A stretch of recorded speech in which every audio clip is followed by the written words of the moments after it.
welcome back to the channel. So today we're going to be covering exotic animals you should not own as a pet.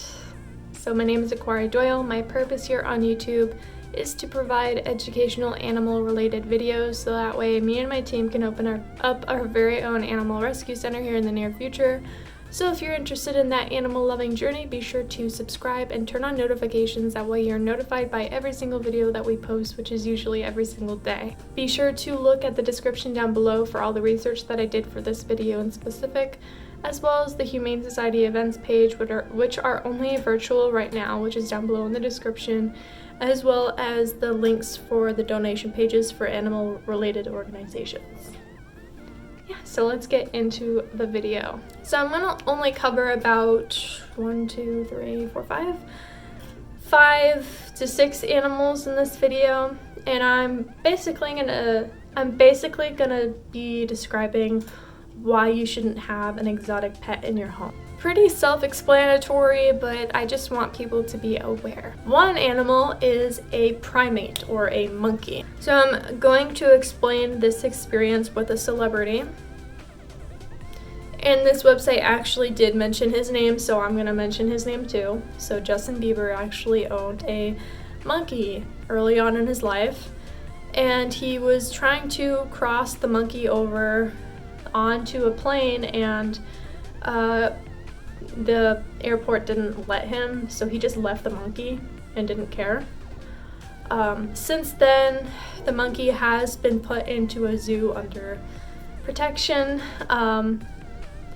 and away from Justin Bieber. And that was pretty much the story, that Justin Bieber had a monkey and security wouldn't let the monkey go through security, so he just left it and didn't really care about it. So yeah, he had it as a pet.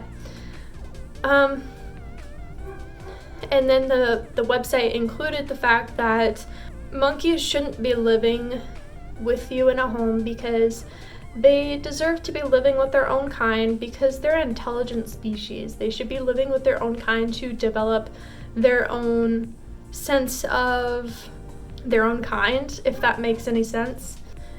At the end of the video, I'll go over exceptions. So don't think that like this is the only situation, that all people are bad people and no one should have pets like this.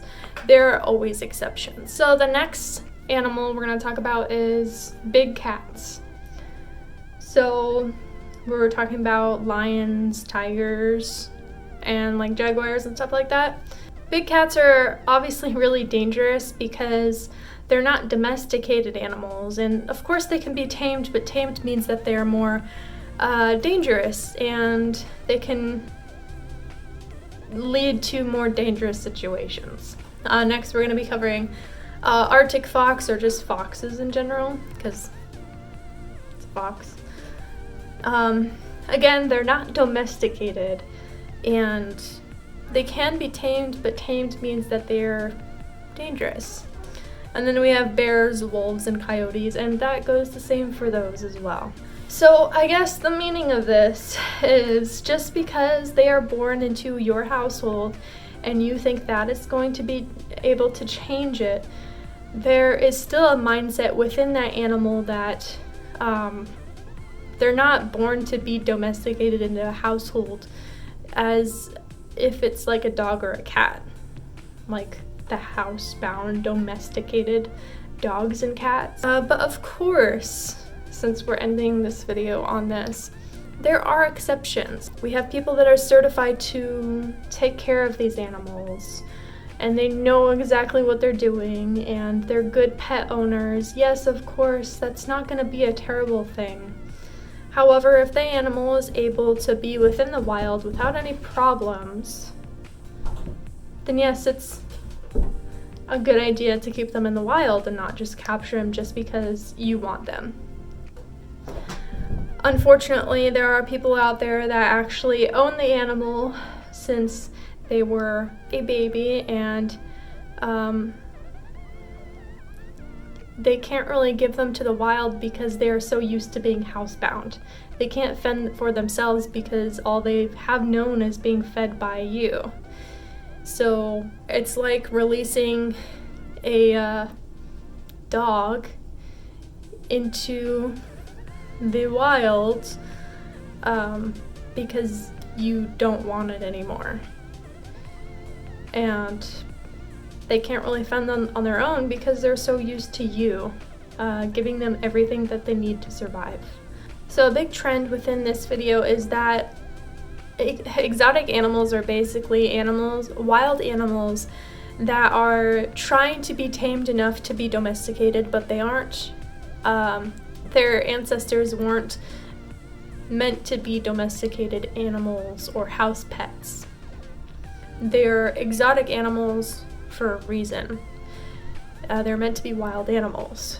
I really need to do a video on what's the difference between a zoo and a sanctuary, because they're basically the same thing with the right mindset. The exception is, at the end of the day, there are people that treat animals with the utmost respect, and they know exactly what they're doing, and they keep animals as pets that aren't really expected to be pets, like monkeys, little tiny monkeys. Yes, that's great. But I believe that if an animal's meant to be in the wild and they have no issues with being in the wild, and they're just not injured or anything like that, they should be allowed to live in the wild, because that's their home. That's their true home. They shouldn't have to live with us and be housebound for their whole life. They're wild animals for a reason. They live in the wild. Obviously, if their home is destroyed, they have nowhere else to go. That is what a zoo and a sanctuary is for. Controversial, yes. That's why I want to cover a video on it. But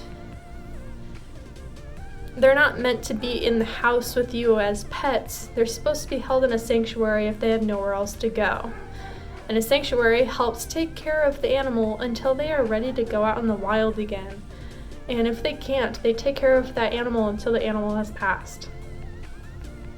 And they treat them as if they're close to being a wild animal, because yes, obviously being in captivity isn't really signifying that they're a wild animal, but keeping an animal as a pet is different than a sanctuary. Let me know in the comments if you have your own opinions, and if you research stuff and you say that it's true, be sure to provide links and stuff like that. So I hope you enjoyed this video, and I will see you in tomorrow's video. Bye.